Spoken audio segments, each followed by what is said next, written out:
As a result of the moves from government at the moment, the foundation trusts have had proposals from the directors and the chair of the governing body to change the constitution upon which it was set up. And that is that the constitution will no longer require a 2/3 majority when voting through decisions by the governors. It will only require a 50% majority. That's one change. The second change that's happening is that they are proposing to reduce the number of governors on the governing body, and most particularly in the area of service users, who are governors, and of the links representative, that's me. So as you can imagine, I'm quite wary of what's going ahead at the moment, both at strategic level and at government level, and the public know nothing about what is going on, although we're trying to publicise it. We are publicising it, and we're demanded consultations. Now, there's only a handful of us doing this. We are struggling very hard to keep the NHS patient-centred, as you call it, and all the rest of it. We've seen privatisation in, for instance, the transport industry, in the other public utilities, where competition is supposed to drive quality. Well, it didn't. We've seen accidents on the railways. We've seen congestion in London, which had to be mitigated by legislation and so on. Who is going to oversee the competition of the private industries that are all gathered here today in order to run the NHS? Because whilst the NHS is still public, it is all under one legislative framework. While it is run by different private industries, who's going to make sure that they all sing from the same hymn book, you know? Okay, let me, before I go, let me collect some more points, if I may. The lady next to you there.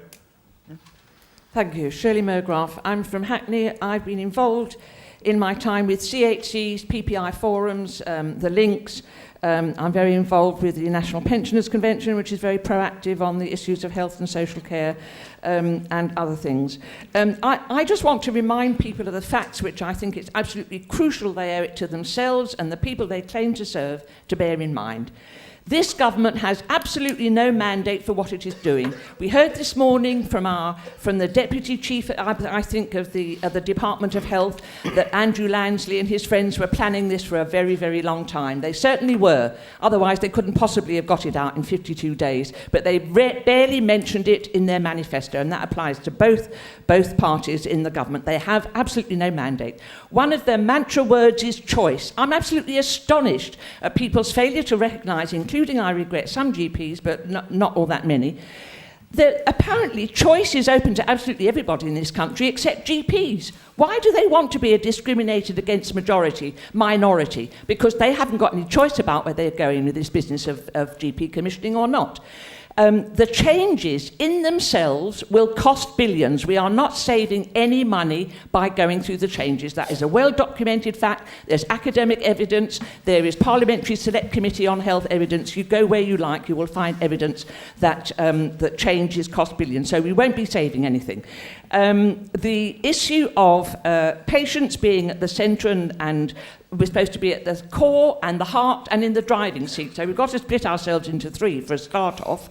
It's an issue of whether what patients want is actually going to be taken into account. Let me point out to you that the statutory duty of commissioners and providers for the last handful of years, and certainly since Links was set up, they had a duty to involve.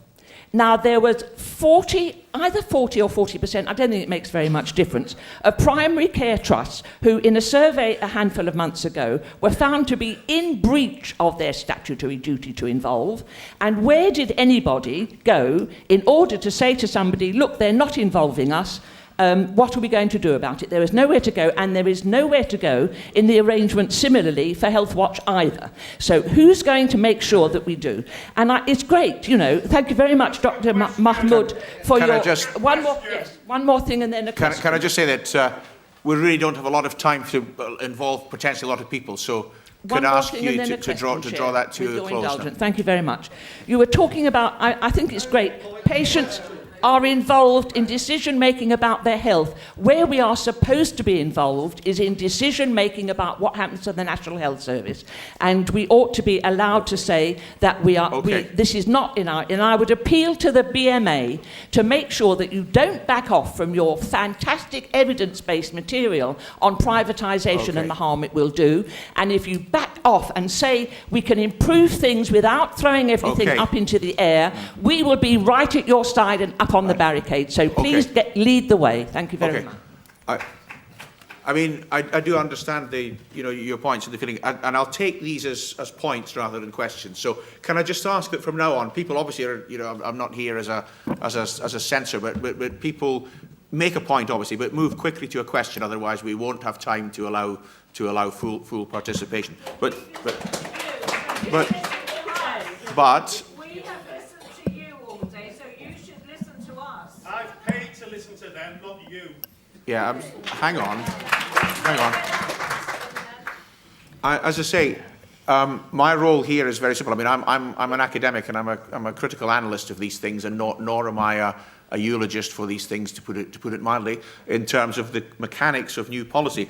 I'm here, however, in this capacity here to ensure that everyone has full access to the what is a very short forum for questions and answers. So it's nothing personal, and it certainly isn't anything ideological about your points, which I sympathise with. Thank you very much. Over to the. Thank you. Hello, my name's John Devitt. I'm the Chief Executive of Counted For, a third sector community interest company in Sunderland, providing drug and alcohol treatments on behalf of the Safe Sunderland Partnership, PCT, etc.